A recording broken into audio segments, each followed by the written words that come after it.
Cockroach जनता पार्टीच्या core कमिटीची बैठक आज दुपारी 12 वाजल्यापासून होणार आहे. आज आणि उद्या ही बैठक छत्रपती संभाजीनगरच्या वाळूज MIDC परिसरामध्ये अभिजित दिपके यांच्या घरी होणार आहे.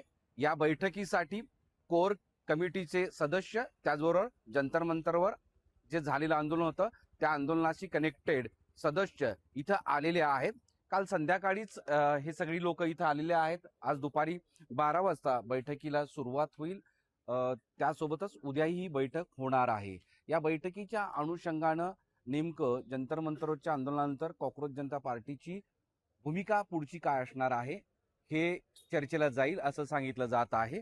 आता या अभिजित दिपकेच्या घराबाहेर आपण जर बघितलं तर मोठी गर्दी आहे. विशेषतः राज्यातल्या आणि देशातल्या काही प्रादेशिक भाषेतले पत्रकार इथं दाखल झालेले आहेत.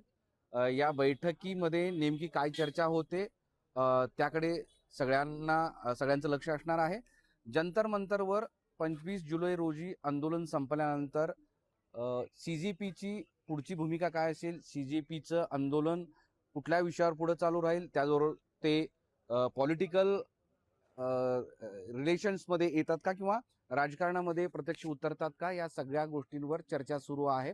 सोबतच एक आंदोलन झाल्यानंतर म्हणजे नीट आंदोलन, पेपर फुटीचं आंदोलन झाल्यानंतर आणखी कुठले मुद्दे CJP घेणार आहे या सगळ्यांवर सध्या चर्चा सुरू आहेत. प्रश्नही विचारले जात आहेत आणि त्या प्रश्नाची उत्तरं या बैठकीमध्ये मिळतील अशी शक्यता आहे. कोर कमिटीचे सगळे सदस्य चर्चा करतील आणि चर्चेनंतर ते माध्यमांशी उद्या बोलणार आहेत असं सांगितलेलं आहे. दिल्लीवरून थेट छत्रपती संभाजीनगरमध्ये ही बैठक होत आहे. विशेषतः अनेकांना प्रश्न पडलेला आहे की कोर कमिटीचे सदस्य छत्रपती संभाजीनगरमध्ये येऊन बैठक कशाला करतात, त्यापेक्षा दिल्लीमध्ये ती केली असती तर देशव्यापी ठरली असती. या सगळ्यांची उत्तरं हे सगळे इथं आलेले नेते, CJPचे विद्यार्थी नेते सांगतील अशी शक्यता आहे. मात्र सगळ्यांना उत्सुकता आहे की या बैठकीमध्ये काय होणार आहे, ती बैठक कशी सुरू आहे.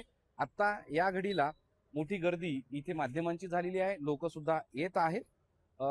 11-12च्या सुमारास प्रेस कॉन्फरन्स होणार आहे आणि त्यानंतर या बैठकीतला नेमका अजेंडा काय आहे ते सांगितलं जाणार आहे आणि दिवसभर चर्चा झाल्यानंतर, उद्या चर्चा झाल्यानंतर त्याचा तपशील उद्या संध्याकाळी हे CJPचे सगळे प्रवक्ते सदस्य देणार आहेत. सध्या इथं मात्र मोठी गर्दी दिसते आहे. महाराष्ट्रातील सर्व बातम्यांचे विश्वासार्ह व्यासपीठ, सकाळच्या सर्व सोशल मीडिया प्लॅटफॉर्मला लाईक, फॉलो आणि सबस्क्राईब करा. तसंच सर्व नोटिफिकेशनसाठी बेल आयकॉन प्रेस करायला विसरू नका.